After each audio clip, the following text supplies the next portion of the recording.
Hey guys, how's it going? Hope you're doing well. My name is Crown, and today I'm going to read you some very interesting stories that I hope that you're gonna love. And now, without further ado, let's go!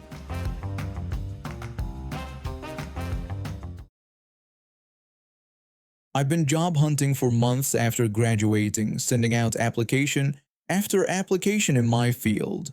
The responses were always the same: overqualified, not enough experience, position filled. My student loans didn't care about the job market being saturated, so I took what I could get. That's how I ended up behind the deli counter, slicing meat and cheese for 8 hours a day. Most customers were fine, some were pleasant, and a few were memorable for all the wrong reasons. The store was pretty quiet, just the usual midweek lull when she walked up. She had 2 kids with her, both sitting in the cart, probably around 8 and 10 years old. They were playing with their phones, barely paying attention to anything around them. I smiled at her and greeted her, asking how I could help.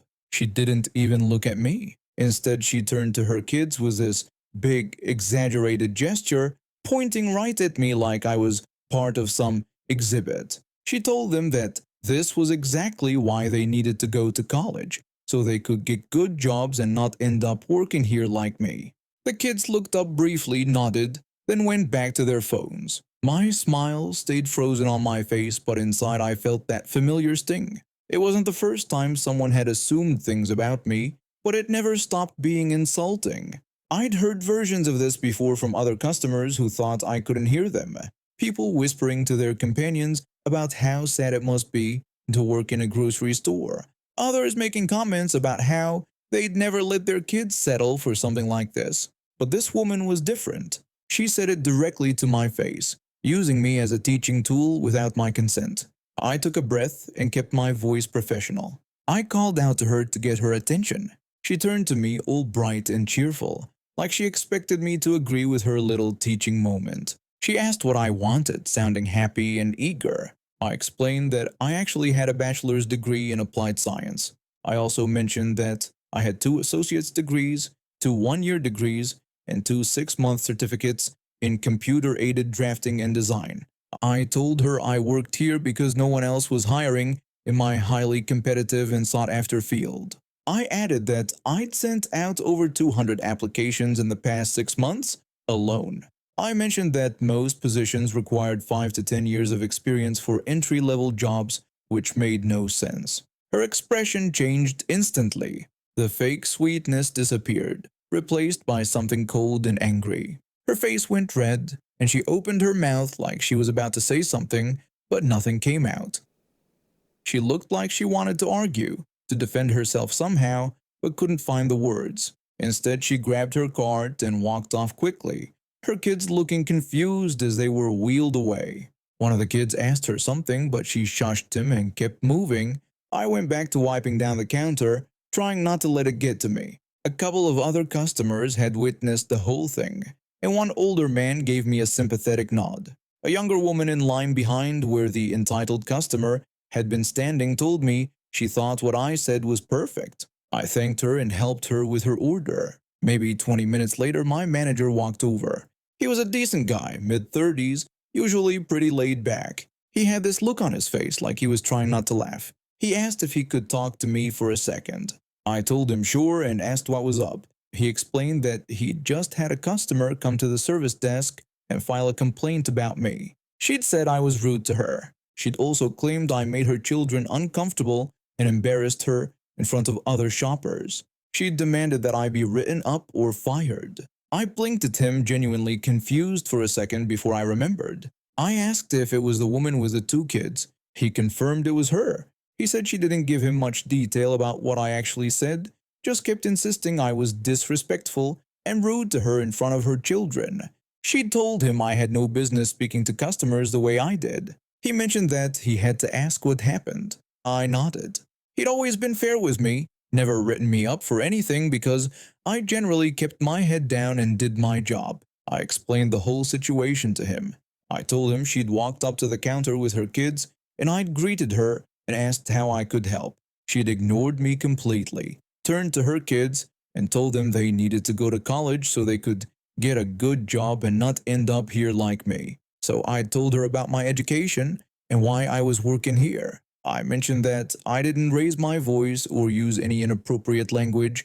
I just stated facts about my situation. He stared at me for a second, then let out a short laugh. He asked if that was really it, if that was what she was upset about. I confirmed that apparently it was. He shook his head, looking more amused than anything. He told me that he actually had a bachelor's degree in engineering himself. He said he had the same associate's degrees I had, just specialized in engineering. He was here for the exact same reason I was. He mentioned the market was brutal right now. He said he'd been working here for 3 years, still sending out applications whenever something opened up in his field. He'd gotten close a few times, made it to final interviews, but always lost out to someone with more experience. I agreed with him completely.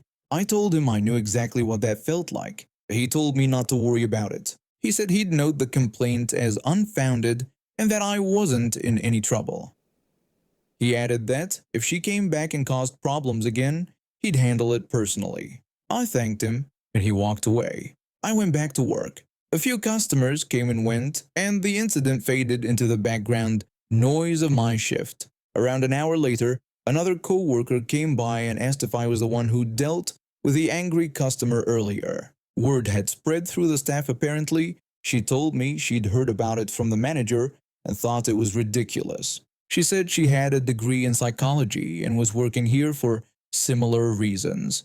It seemed like half the staff was overqualified and underemployed. We all had our reasons for being here, and none of us deserved to be treated like failures. But it stuck with me, not because I was hurt or upset, but because of how entitled she was.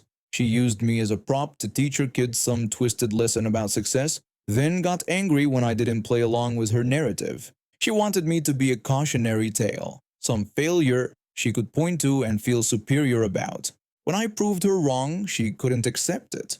She had to make me the villain somehow, had to find a way to punish me for disrupting her worldview. The truth was, I worked hard for my degrees.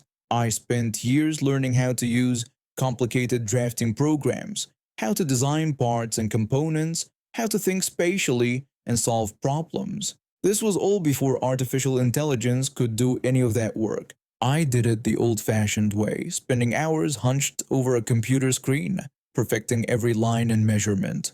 I'd graduated with honors, had professors who wrote glowing recommendations, had a portfolio full of projects I was proud of, but none of that mattered to her. She saw a retail worker and made assumptions. She saw the uniform and the name tag and decided she knew everything about me. When those assumptions were challenged, she couldn't handle it. So she ran to management, hoping to get me in trouble for daring to defend myself. She wanted validation that she was right, that I was somehow lesser than her. The rest of my shift passed without incident.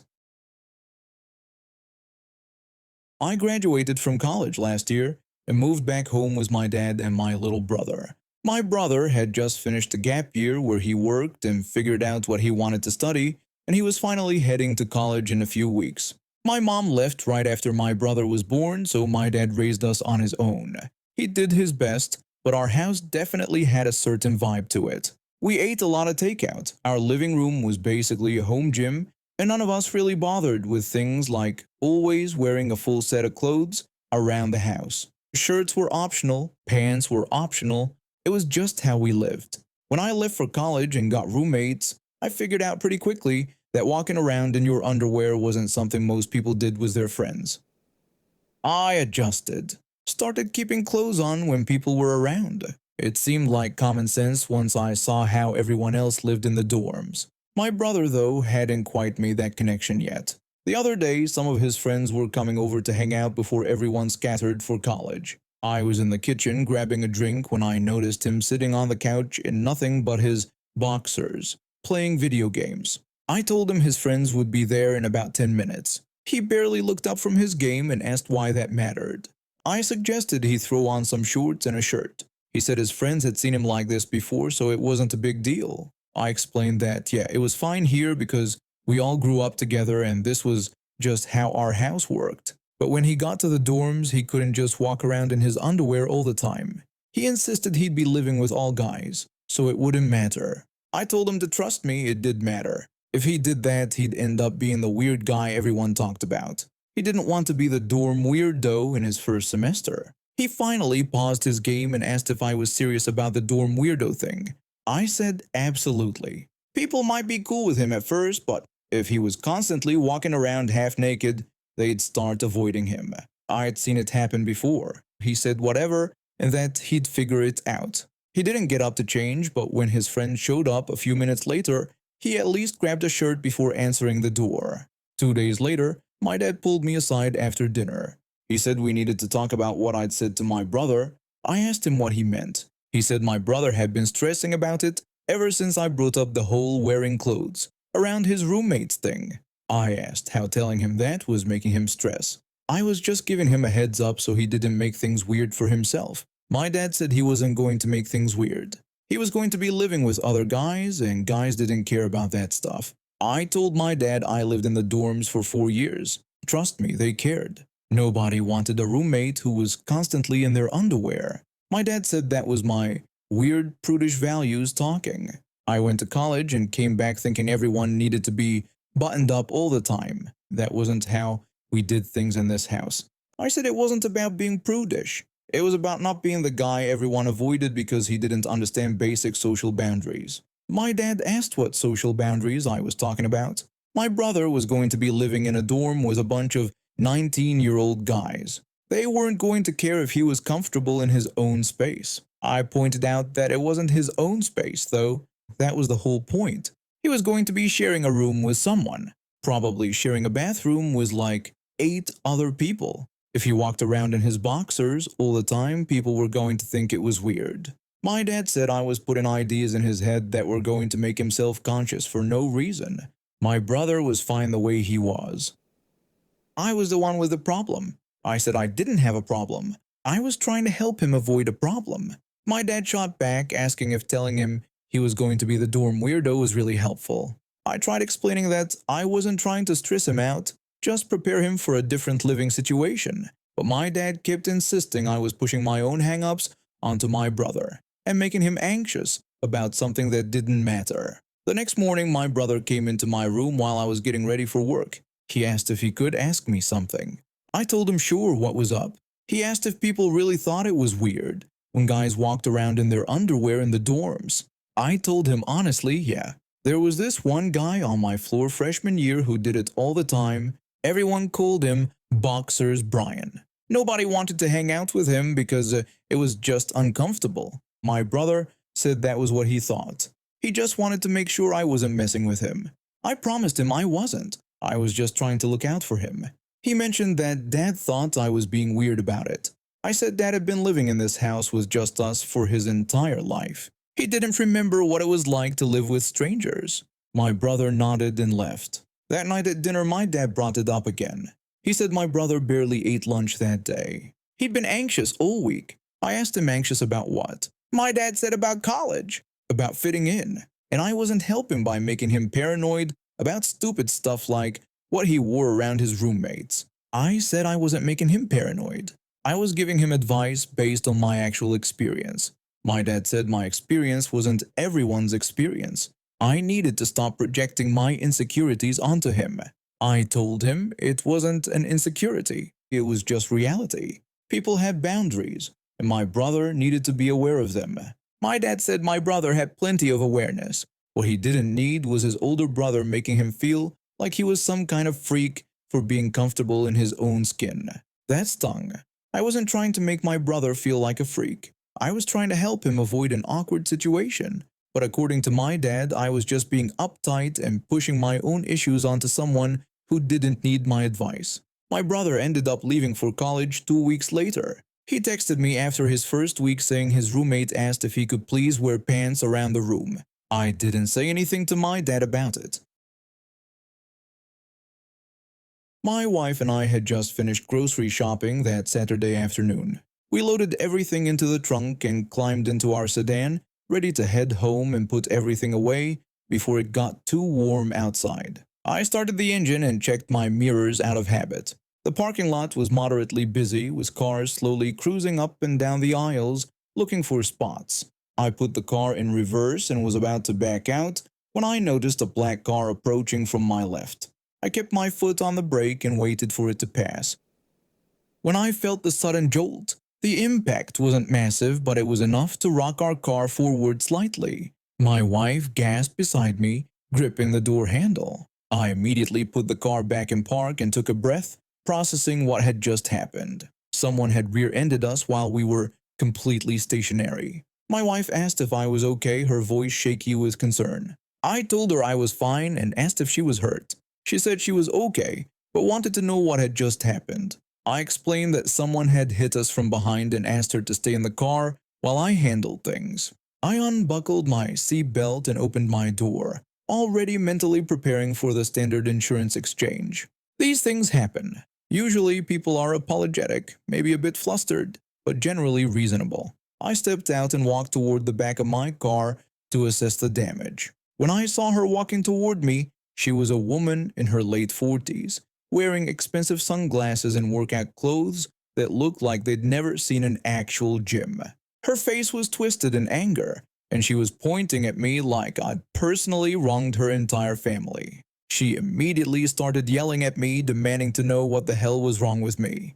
I blinked, genuinely confused by the hostility. I asked her to clarify what she meant. She accused me of backing right into her car and asked if I was blind or if I even knew how to drive. I looked at my car, then at hers. Her car's front bumper had clearly made contact with my rear bumper. The evidence was right there. Physics doesn't lie. I explained that I had been completely stopped and that she had hit me from behind. She immediately called me a liar and insisted that she had been stopped when I reversed right into her. She claimed I wasn't paying attention.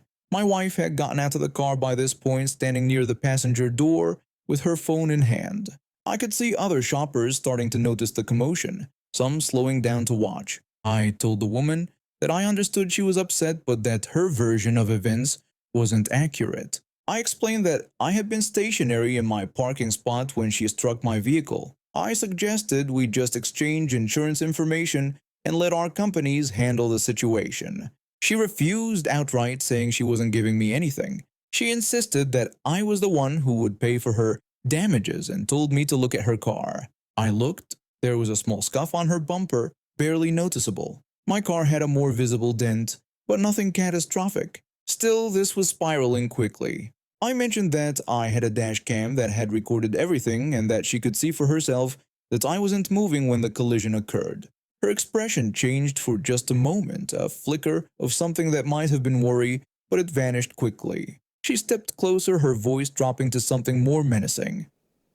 She said she didn't care about my stupid camera and that I was going to take responsibility for the accident or regret it. She reached down and pulled up the bottom of her shirt slightly, revealing a holstered handgun on her hip.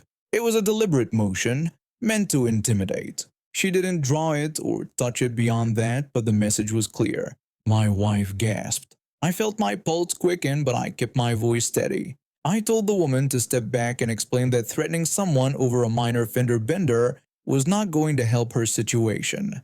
She insisted she wasn't threatening anyone and said she was just showing me that she wasn't someone I wanted to mess with. She demanded that I admit I had hit her or things would get very difficult for me.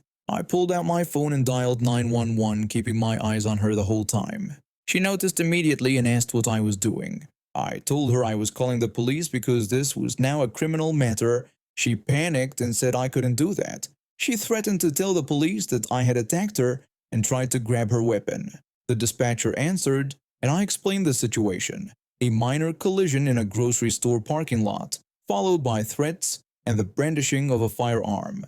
I gave our location and waited. The woman was still yelling, her voice getting shriller by the second. She was telling anyone who would listen that I had caused the accident, that I was lying, that she was the victim here. A small crowd had formed at a safe distance, phones out, recording everything. The police arrived within minutes. 2 patrol cars pulled into the lot and 4 officers stepped out. One of them, a veteran officer I'd worked with on several cases over the years, recognized me immediately. The officer greeted me by my professional title and asked if I was all right.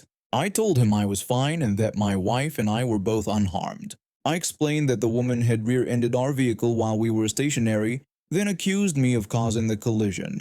I mentioned that when I brought up my dashcam, she became hostile and brandished her firearm to intimidate me. The officer's expression hardened. He turned to his partner and gestured toward the woman, who had gone very quiet very quickly. He told her to keep her hands where he could see them and asked if she had a weapon on her. She said she had a carry permit and insisted that the whole situation was ridiculous. The officer repeated his question, asking if she currently had a weapon on her. She admitted that yes, she did, but insisted she hadn't done anything wrong. The officers secured her weapon and began separating us to get statements. I provided my dashcam footage on the spot, pulling it up on my phone. The video was crystal clear. My car stationary, her car rolling forward and making contact. Then both of us exiting our vehicles. It even captured the moment she lifted her shirt to reveal her gun. The second officer watched the footage twice, shaking his head. He said the situation was pretty cut and dry. He explained that she would be cited for the collision and likely charged with menacing or brandishing. He added that threatening someone with a weapon over a traffic accident was a serious offense. The woman was still protesting loudly, demanding to speak to a supervisor, insisting that I had somehow doctored the video or that the police were corrupt. The more she talked, the worse things got for her. The first officer strongly suggested that she stop talking and contact an attorney. He told her she was making things significantly worse for herself. My wife and I gave our statements, provided the footage, and exchanged information with the officers. The woman was cited for the collision, and the officers told her she would be receiving additional charges once the district attorney's office reviewed the case. When we drove away, my car still drivable despite the dent, my wife finally let out a long breath. She said the whole thing had been insane and asked what I thought would happen to the woman. I explained that she had committed multiple offenses on camera. Between the collision, the false accusations, and the weapon brandishing, she was looking at fines, possible jail time, and definitely losing her carry permit. I told my wife I would make sure the district attorney's office had everything they needed. My wife said she was just glad I had stayed calm and admitted she'd been terrified when the woman showed that gun. I told her I had been scared too, but that people like that rely on intimidation because they think they can get away with it. I emphasized that the dashcam had made all the difference. We made it home, unloaded the groceries, and filed the insurance claim. A few weeks later, she was charged with multiple misdemeanors and faced significant legal problems. Her carry permit was revoked, and she ended up paying for all damages plus court fees. My wife and I moved to this little Midwest village about 5 years ago, right after I retired. One of the best parts about settling here has been discovering the local businesses, especially this incredible fresh fish shop that everyone raves about. It's the kind of place that gets written up in the city newspapers and wins awards year after year. The quality is unmatched, and we've become regular customers, stopping by at least once a week to pick up whatever they're recommending. When we first arrived, we were thrilled to meet our neighbors. They seemed friendly enough, and since we were all around the same age and lived just a few houses apart, it felt natural to become friends. We'd have them over for dinner, they'd invite us to their place, and we'd chat over the fence about neighborhood happenings. It was pleasant and easy, but over the past few months, something shifted. Small things at first. They'd borrow tools and return them late or not at all. They'd complain about neighborhood rules that everyone else followed without issue. They started making comments about how certain rules didn't really apply to them because they'd lived here longer or knew the right people. My wife and I would exchange looks when these moments happened, but we didn't say much. After all, they were our neighbors, and we had to live next to them. The incident that really opened my eyes happened just yesterday. My wife and I had been looking forward to making fish for dinner all week. We've been talking about it, planning the sides, the whole thing. Monday afternoon rolled around, and I hopped in the car to head over to the fish shop. I pulled into the small parking lot and immediately saw the big sign on the door that said the place was closed. That's when it hit me. Monday. The shop is always closed on Mondays. I've known this for years, but retirement has a way of making the days blur together. I shook my head at myself, feeling a bit silly, and figured we'd just do fish on Tuesday instead. No big deal. Right when I was about to back out of the parking spot, I saw movement near the front door. Our neighbors, the husband and wife from down the street, walked out carrying a white package. The kind of package the fish shop wraps their products in. I sat there for a moment, completely confused. The shop was closed.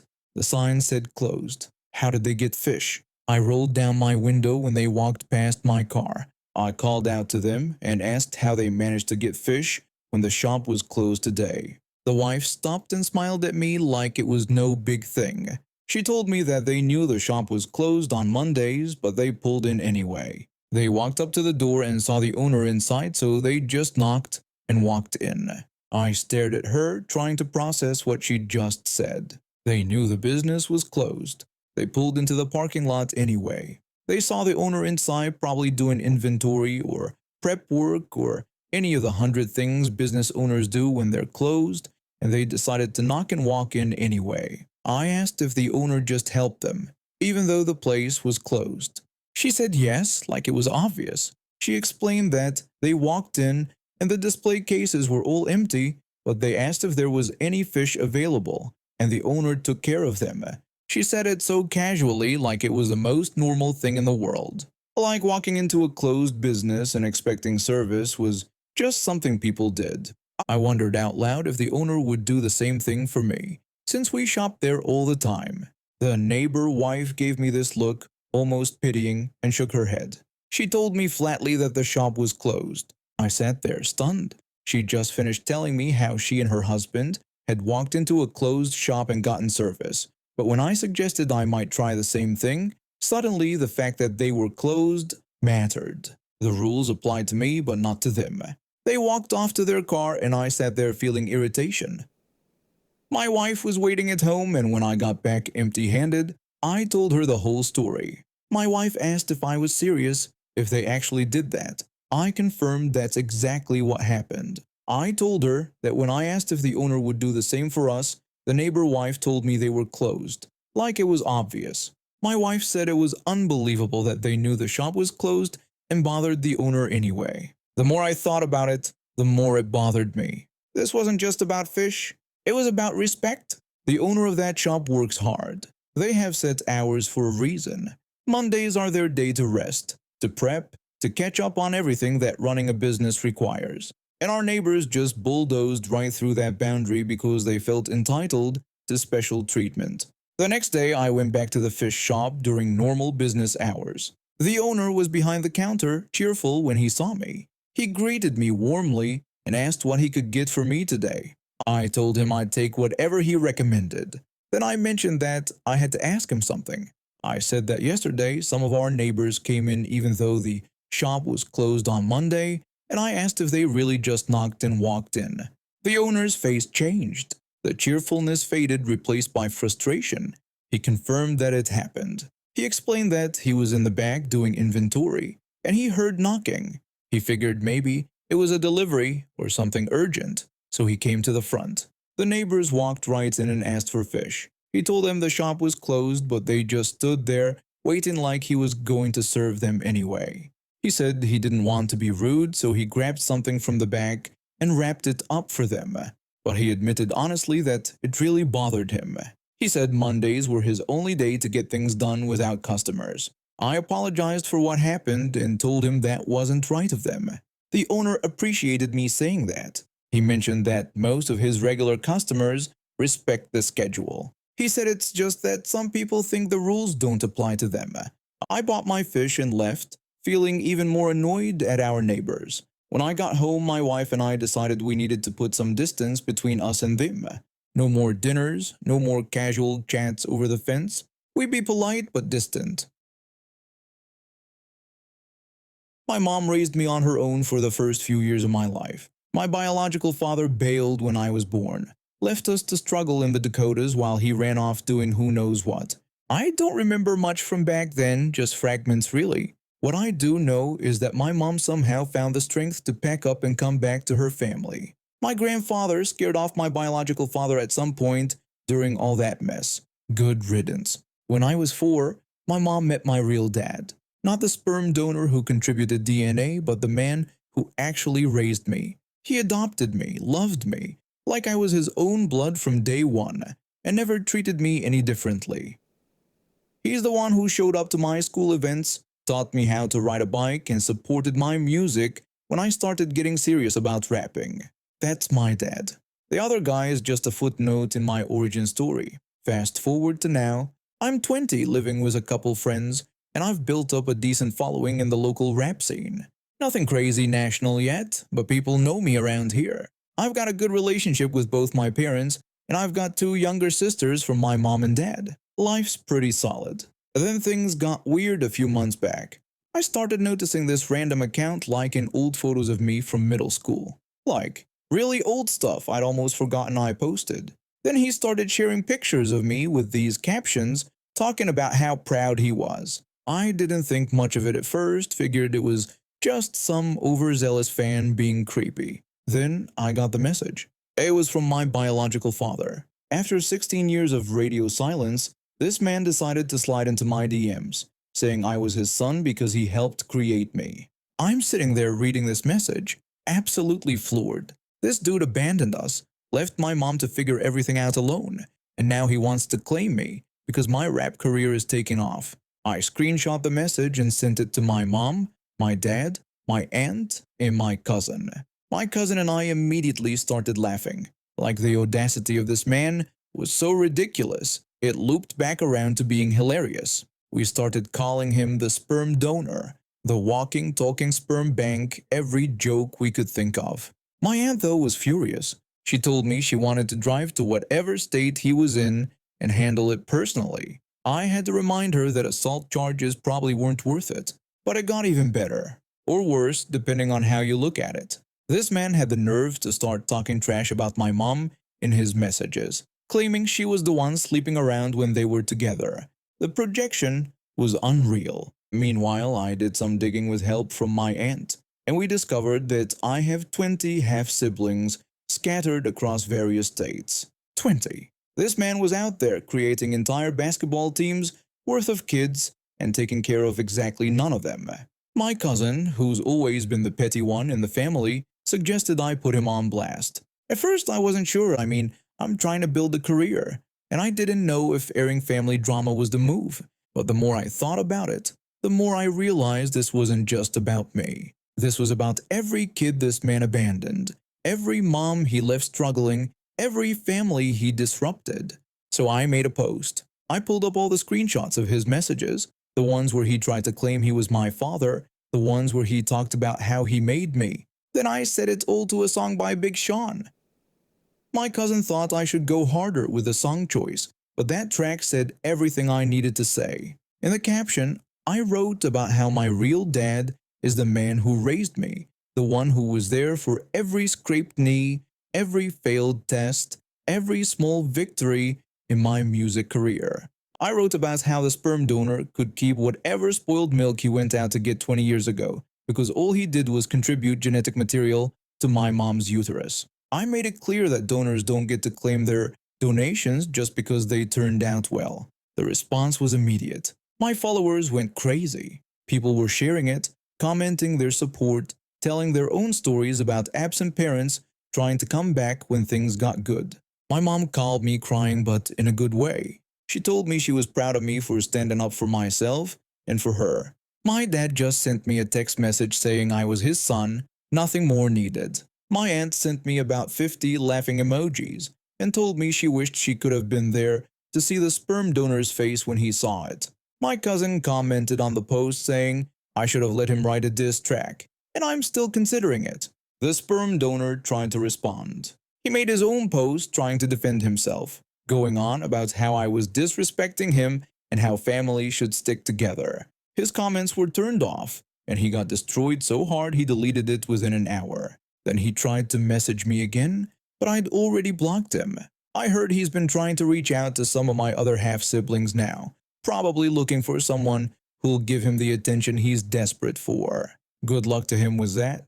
From what I understand, none of them want anything to do with him either. My music's been doing even better since all this went down. I think people respected that I kept it real and didn't let someone manipulate me just because we shared DNA. Blood doesn't make you family. Showing up does. Being there does.